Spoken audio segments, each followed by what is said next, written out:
My Dad's Diagnosis by Aaron Hauser. My father has always been a huge inspiration for just about anything that I have done throughout my life. Since the day I was able to play sports, my father has always been by my side, either as a coach or a supporting fan in the audience. Everyone knew my dad as a very high-spirited person, as well as one of the loudest and most enthusiastic individuals to attend any sporting event. However, as my freshman year at Iowa State was about to begin, our family noticed a distinct difference in my dad's personality. He was always tired, never hungry, and would sleep most of the day. Our friends and family also began to notice a more depressed and quiet guy that they had never experienced before out of my dad.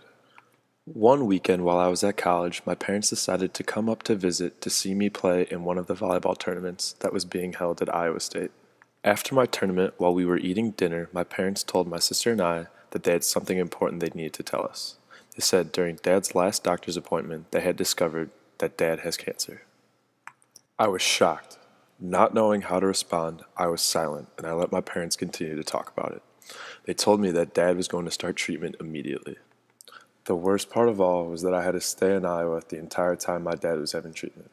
I could talk to him regularly on the phone as much as I could, but it was incredibly difficult to be an entire state away from my family.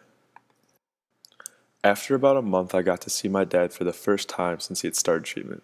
He had lost a significant amount of weight, and his hair looked much thinner. At the end of that weekend, when I had to go back to school, I was saying goodbye to my dad. He could tell that I was still worried, so he told me this. He said as long as we stuck together as a family, we had nothing to worry about. About 2.5 months later, I received a call from my mom while I was at school. She said she had some important news to share with me. Dad was officially in remission. I literally could not have been happier. When I came home for the summer, my dad said when we were talking about his sickness that he knew he was going to beat it all along. He told me that if you have your family by your side, there is nothing you can't do.